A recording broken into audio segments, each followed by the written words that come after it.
Gracias, presidente. Senadoras y senadores de la República. En 1981, hace casi 40 años, al recibir el premio Miguel de Cervantes, Octavio Paz pronunció un discurso solemne con palabras inolvidables que siguen siendo profundamente vigentes. Lo cito: sin libertad, la democracia es despotismo. Sin democracia, la libertad es quimera. La unión de libertad y democracia ha sido el gran logro de las sociedades modernas. Logro precario, frágil y desfigurado por muchas injusticias y horrores. Asimismo, un logro extraordinario y que tiene algo de accidental o milagroso.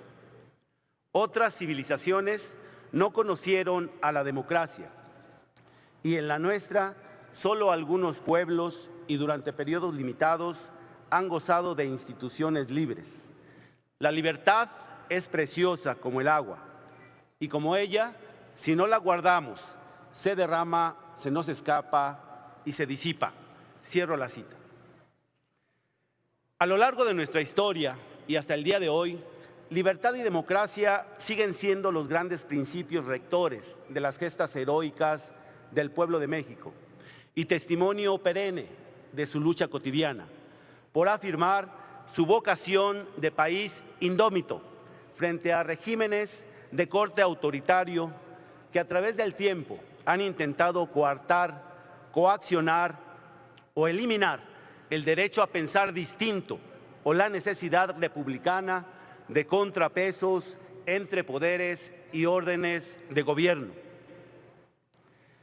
El que hoy nos gobierna llegó al poder con la votación más alta en la era democrática, pero no ha dejado pasar un solo día sin desmantelar las instituciones que construimos entre todos para consolidar el proceso de transición a la democracia, el cual, por cierto, hoy se encuentra en un franco proceso de descomposición política ante la deliberada, sistemática y consistente intentona de volver al viejo régimen político donde todo el poder se concentra en un solo hombre, que es a la vez jefe del gobierno, jefe del Estado, jefe de los poderes, jefe de las Fuerzas Armadas, jefe del partido oficial y seguramente buscará ser el gran elector ante el proceso electoral del 2021.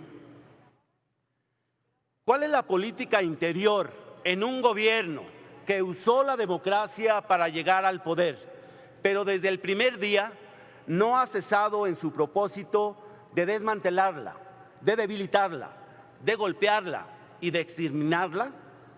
La política interior del actual gobierno es la política de la confrontación, la intolerancia, el avasallamiento y la campaña permanente. Ha quedado suficientemente claro que no puede haber política interior cuando a quienes piensan distinto no se les ve y no se les oye.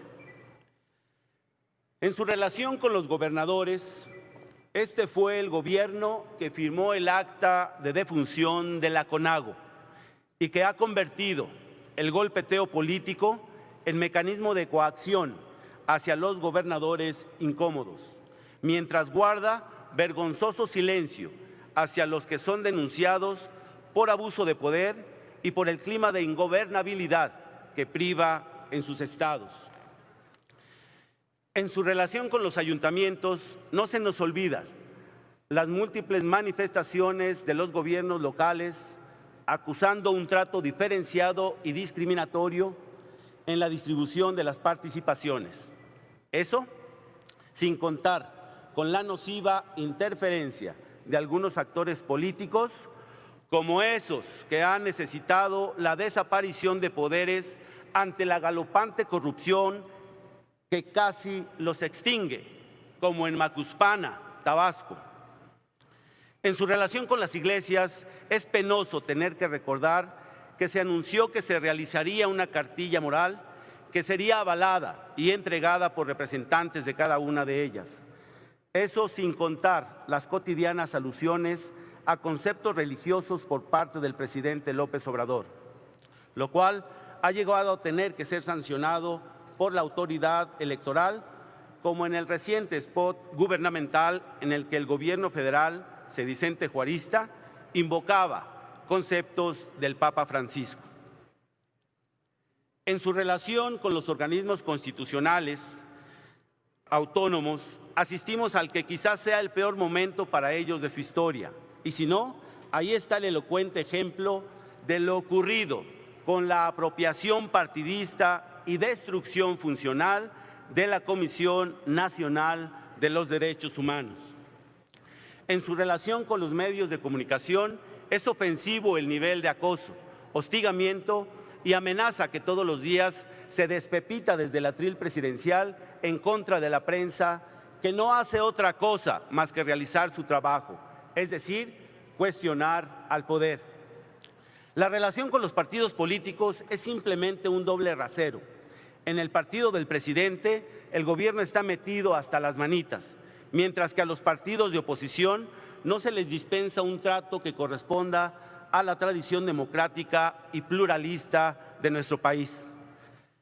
La relación con los organismos intermedios es sencillamente desastrosa, no solo porque habitualmente se descalifica a la sociedad civil, sino porque las cámaras sectores como los académicos, los gestores culturales, los colectivos, los defensores de derechos humanos o los padres de niños con cáncer que piden medicamentos para sus hijos son vistos como enemigos a los que hay que destruir.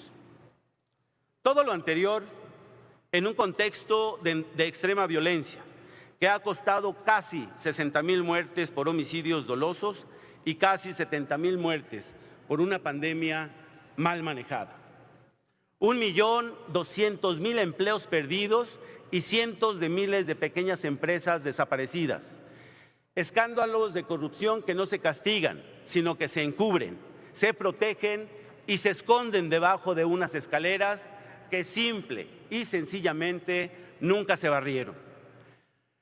México no necesita cachitos de la suerte. México necesita un presidente que esté a la altura de los problemas. Un presidente que tome las riendas del país y no un eterno candidato a la presidencia de la República.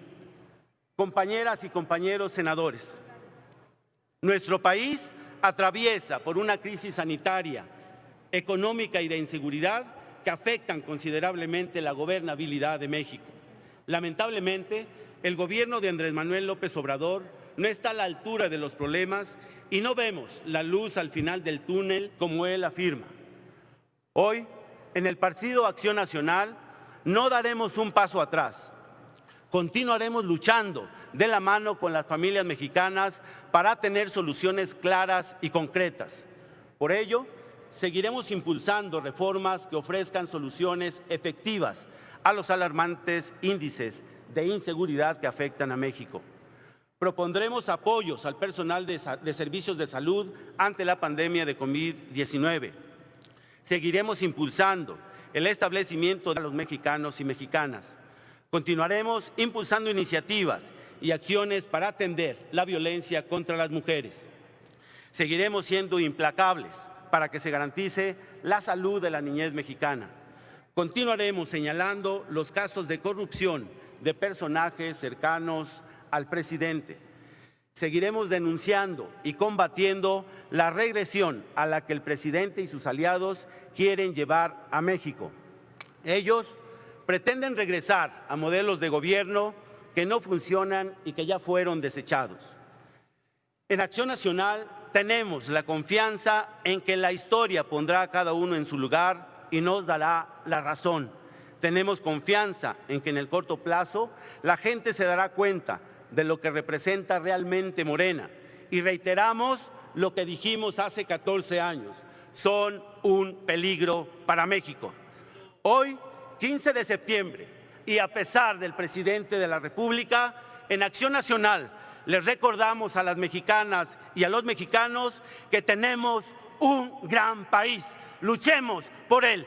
¡Viva México!